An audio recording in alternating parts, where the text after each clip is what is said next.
Okay, still August 22nd. It's 5:30 now. Coming out to see how they're doing. There's a little bit less. They're still in the sun, so they're still bearding. The shade's almost there.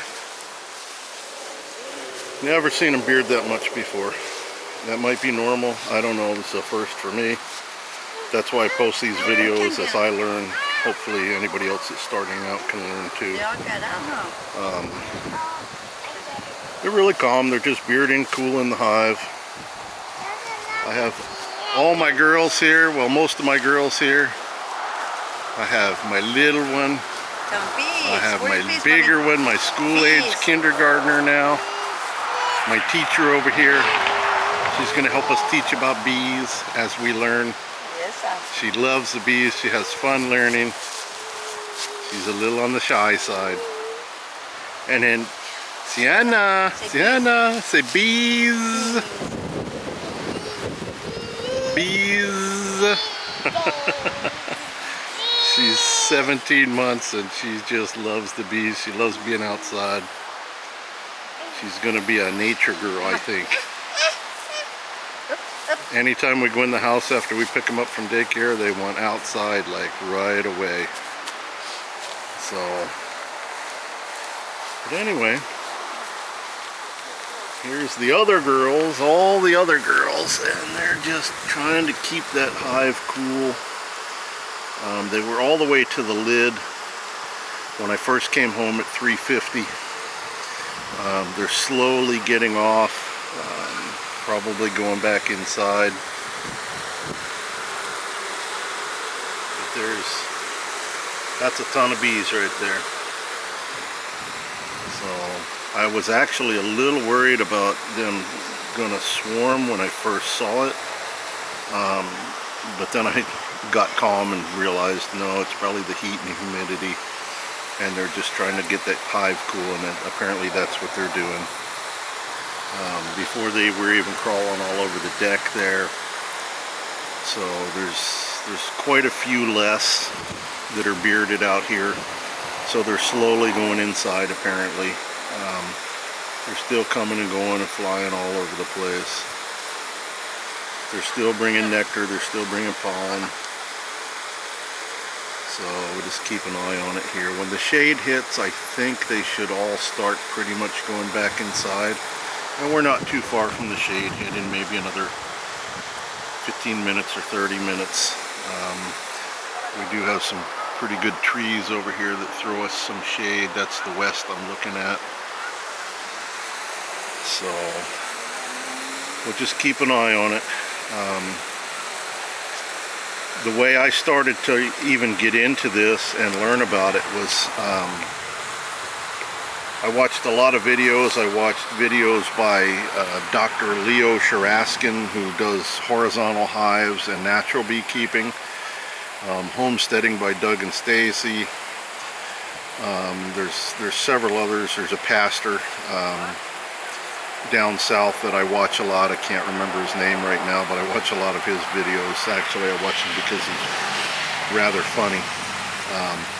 And he does a lot of when bees get into houses or barns or garages, and they'll go tear the stuff out, get the bee colonies out, and then he puts them in their apiary, which is at, they have an abbey for the church, so I guess all the bees go for the church. And he's got a pretty good group of guys that are always doing videos all the time, and they're actually fairly entertaining to watch. They're humorous. They're educational for sure. They do things a little bit differently than I want to try to do. Like these hives, the Langstroth hives, I'm going to get away from these. I do have Layens hives. I just haven't caught any traps yet to use Layens hives. I can modify these frames to fit in Layens hives. But I want to do a little practicing with that before I actually start to do it on frames with live bees and stuff. I'm not a great carpenter, so. And then these hives I got, I mean, if you want to start in Langstroth hives, I bought these bee castle hives, and I bought them from Amazon, and they're for, this is 2 deep frames for brood, and then it comes with 2 medium frames for honey supers.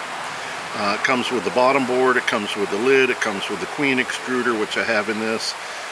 It's a complete hive, and I think they were only like, I want to say there were maybe $210 per hive. I bought 2 of these. They're coated, everything is coated with beeswax when you get them. They fit together so easy. It took me just literally minutes to put these boxes together. It took me a little longer to put the frames together inside, but not that much. They supply everything in the kit for you to put everything together. They supply all the screws, they supply the nails, they supply the plastic inserts for the frames for both the brood. The brood come in black, and the honey supers come in like tan or orange, I guess. But everything is supplied. Everything you need comes in the kit. It's got an aluminum top on it to keep, you know, to help keep water off of it a little bit. So if you want to go with Langstroth and you don't want a heck of a lot of work, and you don't want to be painting and all that stuff, and you want to be cheaper than most of the ones that I found around here, I would go to Amazon and look at the bee castle frames, or the bee castle hives. I'm very happy with them. If I was going to stay in Langstroth, I would continue to buy these bee castle hives, but I'm not going to. I'm going to convert over to Layens. And let me take a walk over. I have a Layens, this is actually a swarm trap, but I have a Layens 25 frame hive in my garage that I'm waiting to bring out. That's going to go on this stand over here. In the spring, I'm going to hang this swarm trap up in a tree.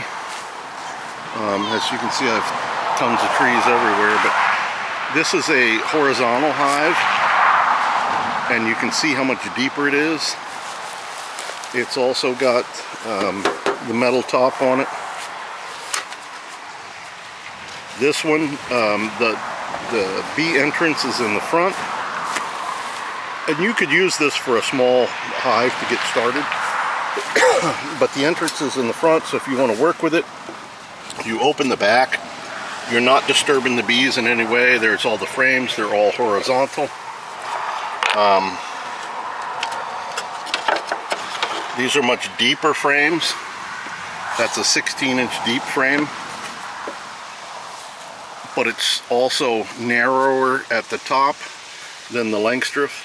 But apparently, you know, bees' natural habitat is in hollowed out tree trunks and stuff, so they do it a narrower honeycomb in those, but they do it deeper. This is 16 inches deep this way, and I can't remember, I want to say I think it's 12 or 13 inches wide. The Langstroths are a lot wider, but they're only 9 1/4 inches deep this way. So this being deeper lets them have much more area to build on one frame. So I have one of these this is the Layens swarm trap, and it's 6 frames. The next one that I have that'll come out here and go in this other frame, it's 25 frames wide. So you could actually put this back together and close it up. You could actually put 2 colonies of bees in that and put a plywood separator in the middle, and you would have 12 frames for each side. I don't know if I'll do that with this one. It depends. It's going to depend on if I can trap bees, or if I end up modifying these frames to fit into it, which can be done. You just cut part of this frame down and insert most of it into those Layens frames. And Dr. Leo Sharaskin has videos on how to do that. You can also take these same frames out of the Langstroth hives and build a horizontal Langstroth hive, so that they're not on top of each other, stacked up, box after box after box. It would be more like the horizontal ones. But then you still end up with only the 9 1/4 inch deep frames.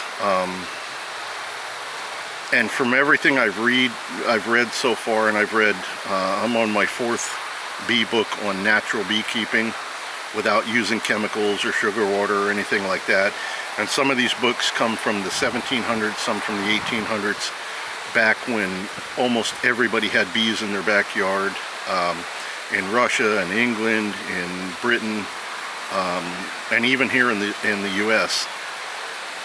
And pretty much everybody used the horizontal hives. I forget the date. There was a time when the Langstroth hive came out, and here in the US we're pretty much, I think, the only one that adopted the Langstroth hive, where we put these boxes one on top of each other. But the thing is, these boxes can start ending up weighing anywhere from 50 to 70 pounds a piece. So when you want to get into them, and when you want to get into them and you want to inspect hives, you have to disrupt the entire hive, because you have to lift each box off individually and check it. You have to check the honey supers. You have to get down here to the brood boxes. And it really aggravates the bees, and that's when you get more of a chance to get people stung. You're disrupting the bees' lives. With the horizontal hive, all you have to do is check the hive starting from one side or the other, and you can pretty much see, without disrupting the entire hive, how the hive is doing. If you want to just collect honey, all your honey will be at one side and all your brood will be at the other side. The brood will normally be by the side with the opening. So you can pretty much collect your honey without disrupting any of the bees' work. You can't, it's hard to do that with these hives. And like I say, I'm just learning. I'm a beginning beekeeper. I'll pick up more and more as I go. But everything that I see tells me to not use these boxes. I used this one because I got in a rush. I was in a hurry. I